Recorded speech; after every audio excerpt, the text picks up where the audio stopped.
আজ বানাবো উপমা। তার জন্য গ্যাসে একটা কড়াই বসালাম। কড়াই গরম হলে দিয়ে দিলাম এখানে 1 কাপ সুজি। সুজিটা মিডিয়াম আঁচে লাল লাল করে ভেজে নিতে হবে। এইভাবে লাল লাল করে ভেজে নিতে হবে।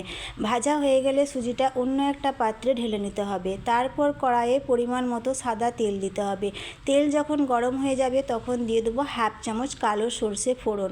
তারপরে দিয়ে দেবো 5-6 পাতা কারি পাতা।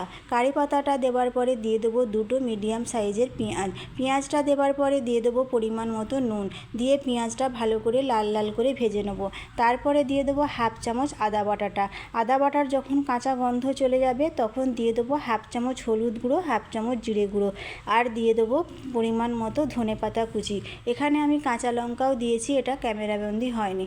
তারপরে দিয়ে দেবো সুজিটা, ভেজে রেখেছিলাম ওই সুজিটা দিয়ে ভালো করে সুজিটা নেড়ে নিতে হবে। দিয়ে পরিমাণ মতো পানি দিয়ে দিতে হবে।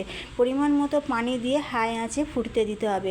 সুজিটা যখন সেদ্ধ হয়ে যাবে তারপরে হাই আঁচে নাড়তে নাড়তে দেখতে পাবে এক সময় কড়াই থেকে সুজিটা ছেড়ে যাচ্ছে, তখনই আমাদের উপমাটা রেডি হয়ে যাবে। দেখো বন্ধুরা কি সুন্দর উপমা হয়ে গেছে। ভালো লাগলে লাইক করবে, চ্যানেলটা সাবস্ক্রাইব করবে। আল্লাহ।